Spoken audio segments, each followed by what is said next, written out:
حج کا پہلا مقصد ہے امتثال امر الہی، اللہ کے حکم کی تعمیل کرنا اور اپنے ذمے جو فریضہ ہے اس کو ادا کرنا، اور اس پر اس نے اجر بھی رکھا ہے۔ جس شخص نے حج کیا اور اس نے کوئی ایسا عمل نہ کیا جس سے منع کیا گیا ہے، رفث اور فسوق، تو وہ جب واپس پلٹتا ہے تو ایسے ہوتا ہے جیسے ابھی ماں کے پیٹ سے جنم لیا ہو۔ اس کے سارے گناہ معاف کر دیے جاتے ہیں، اسے مستجاب الدعوات بنا دیا جاتا ہے۔ گھر پہنچنے سے پہلے حاجی جس کے لیے دعا کرے اللہ اس کی دعائیں اس کے حق میں بھی قبول فرماتا ہے۔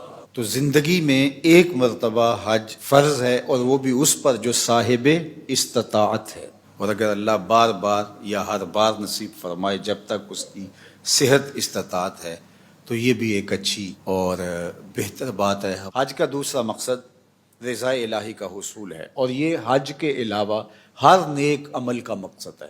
جو بھی ہم عمل کرتے ہیں اس کا مقصد اللہ کی رضا جوئی ہے۔ اگر اس کا مقصود تسکین نفس ہے، اس کا مقصود لوگوں پر اپنا تفوق ثابت کرنا ہے، حاجی کہلانے کے لیے حج کیا، یا کوئی اور مقصد تھا، تو پھر وہ حج نہیں ہوگا۔ ریا سارے عمل کو باطل کر دیتی ہے۔ اللہ کے محبوب علیہ السلام نے کسی عمل کو شرک نہیں کہا سوائے ریا سے، ریا کو شرک اصغر کہا گیا۔ تو حج کے سفر میں باقی اعمال خیر میں اپنے آپ کو ریا سے بچانا چاہیے، چونکہ اللہ قیامت کے دن جو ریاکار ہوگا اس سے کہے گا کہ جن کے لیے تو عمل کیے تھے، جن کے دکھلاوے کے لیے کیے تھے، ان کی جزا ان سے لے۔ تو آقا کریم نے فرمایا اللہ صرف اسی عمل کو قبول کرتا ہے جو اسی کے لیے کیا جائے۔ اس حدیث کو اگر ہم اپنی زندگی میں اپنے ساتھ جوڑے رکھیں تو ہمارے عمل سے، رویوں سے، طرز زندگی سے ریا ختم ہو جائے گی۔ حج کا مقصد اپنے گناہوں سے معافی ہے۔ اللہ کے حضور حاجی اپنے جرم لے کے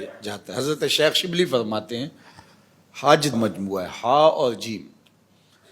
فرماتے ہیں ہا کا مطلب ہے حلم اور جیم کا مطلب ہے جرم۔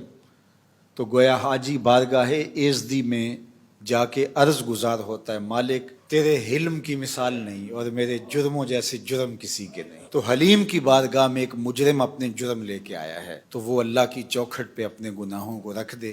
تو حج پھر ایک ایسا عمل ہے کہ جس کے نتیجے میں بندہ ایسے ہوتا ہے جیسے ابھی ماں کے پیٹ سے اس نے جنم لیا۔ تو گناہوں کی معافی کے لیے حج کیا جاتا ہے۔ حج کا ایک مقصد اجتماعیت کا عملی ظہور ہے۔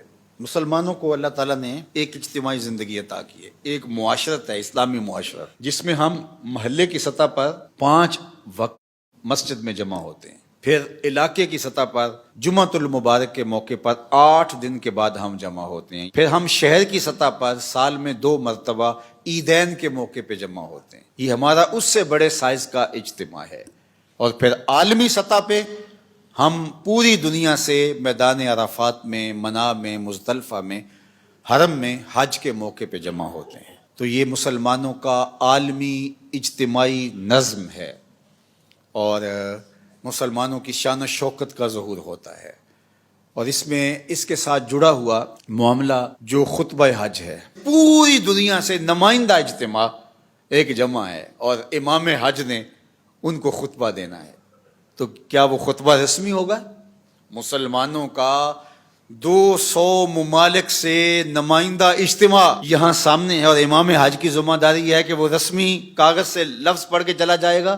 نہیں، امام حج کی ذمہ داریوں میں شامل ہے کہ وہ پورے سال کا لائحہ عمل امت مسلمہ کو دے۔ یہ ہے حج کا مقصد، تاکہ امت ایک ہوم ورک لے کے جائے۔ حکمران بھی وہاں موجود ہیں، عوام بھی وہاں موجود ہیں، علماء بھی موجود ہیں، سرمایہ دار بھی موجود ہیں، مخیر بھی ہیں، غریب بھی ہیں، مجاہدین بھی ہیں، سب وہاں موجود ہوں گے۔ تو امام حج کا خطبہ اس سال کس موضوع پہ ہونا چاہیے کہ ہم نے فلسطین کے ان مجبوروں کو کیسے آزاد کروانا ہے۔ اس میں حکمرانوں کی ذمہ داری کیا ہے، علماء کی ذمہ داری کیا ہے، امراء اور مخیر حضرات کی ذمہ داری کیا ہے، مجاہدین کس طرح کام کریں، اس کو ایک مربوط لائحہ عمل تیار کر کے لوگوں کے سامنے رکھنا ہوگا، ایک ہوم ورک دینا ہوگا۔ اس وقت الحاد کا فتنہ ہے اور جو فتنے امت کو درپیش ہیں، اس وقت ہم باہمی افتراق کے اندر مبتلا ہیں، انتشار میں مبتلا ہیں۔ تو ایک مربوط لائحہ عمل دیا جائے جس میں بتایا جائے کہ ہم نے